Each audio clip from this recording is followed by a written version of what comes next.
If you're looking for a portable, a small digital snake na very affordable, then this is the video for you. So check this video out.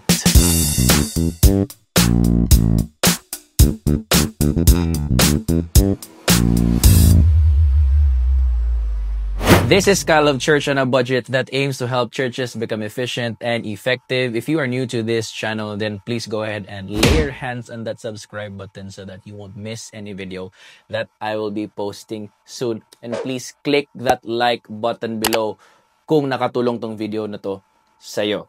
Alright, here it is. I'm very excited. So, ang price ng item na to is 1,067.80. So, ito is a 4-channel XLR / audio RJ45 Cat5 Cat6 Ethernet extender.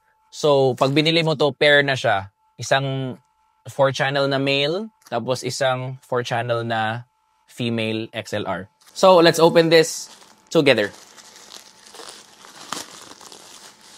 Yon. This is made in China. Hindi to siya sikat na brand. But this is what I wanna do is to experiment because I'm looking for a budget solution para sa pag-extend ng XLR channels namin. Since we will be transferring to our own venue na sa church, so watch out sa video na yon so kung paano namin i-set up yung mga gear namin doon. But this is one of the gear na gagamitin namin, so I just really need a budget quick solution for this. So, eto na siya. Open natin.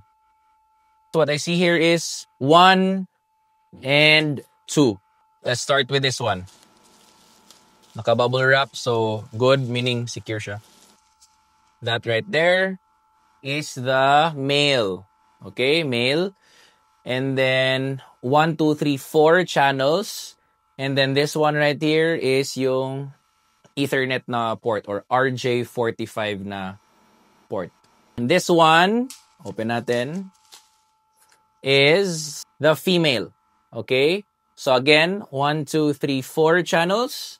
And then RJ45 na port dito. So ang application namin nito is we're gonna plug our media na computer here kasi nasa front of house kasi yung media namin na PC. And the other side will be nasa side stage kasi nandun yung mixer namin. Temporarily, again, just watch out for the video sa setup doon. So, I'll explain everything kung bakit ganon. So, these two are 50 meters away from each other. And the only cable na magsisend ng signal from the computer namin to our mixer na, again, 50 meters away, is a Cat6 cable. Again, 50 meters siya. Yung claim naman ng brand is around 100 meters daw. So, I mean, that's more than enough. Who does a 100-meter church? Except if you're like a very, very mega church. Okay?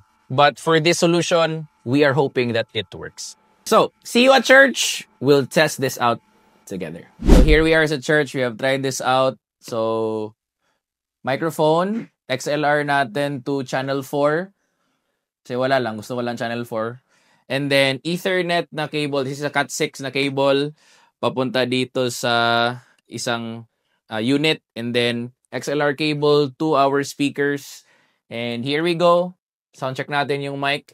Sound check 1, 2, 3, 4, 5, 6. It works. If you have learned something from this video, then please lay your hands on that subscribe button so that you won't miss any video that I'll be posting soon. And click that like button below if nakatulong to sa'yo. This is Caleb Church on a Budget PH that aims to help churches become efficient and effective. See you guys in the next video. Peace.